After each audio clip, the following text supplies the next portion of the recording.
Halo semuanya, hari ini kita bahas topik yang lagi hangat. Kenapa banyak perusahaan di Indonesia berlomba-lomba membeli kembali saham mereka sendiri? Time Polvia, Otoritas Jasa Keuangan atau OJK, membuat kebijakan baru. Sekarang perusahaan bisa membeli kembali saham mereka tanpa perlu persetujuan rapat umum pemegang saham.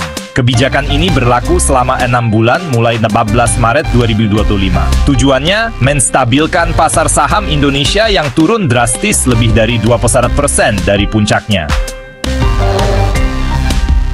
Nah, pendapat ahlinya gimana? Pakar ekonomi, Yanuar Rizky, bilang kalau banyaknya perusahaan yang beli kembali saham mereka sendiri, nunjukin kalau perusahaan-perusahaan ini lebih memilih keuntungan jangka pendek daripada pertumbuhan bisnis yang berkelanjutan.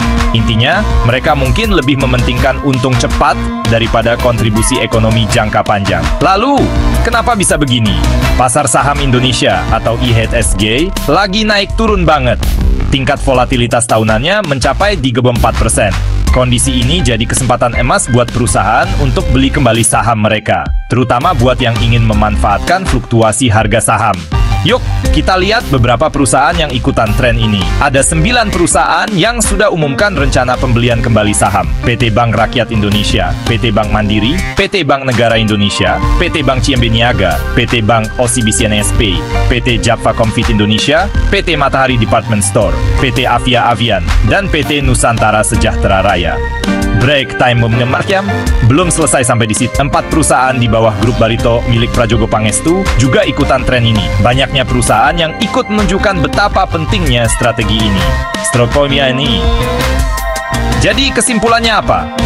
Keputusan OJK untuk mengizinkan pembelian kembali saham tanpa rupes dan menunda adalah respon langsung atas anjloknya IHSG ke level terendah dalam 3 tahun, yaitu di angka 6.200. Langkah ini bertujuan untuk meningkatkan kepercayaan pasar dan mengurangi tekanan pada IHSG. Singkatnya, tren pembelian kembali saham ini adalah strategi untuk menghadapi pasar yang fluktuatif dan perubahan regulasi. Meskipun memberikan keuntungan jangka pendek, kita perlu perhatikan dampaknya terhadap pertumbuhan bisnis jangka panjang dan ekonomi secara keseluruhan. Kalau video ini bermanfaat, jangan lupa klik tombol suka dan berlangganan untuk konten informatif lainnya. Terima kasih sudah menonton.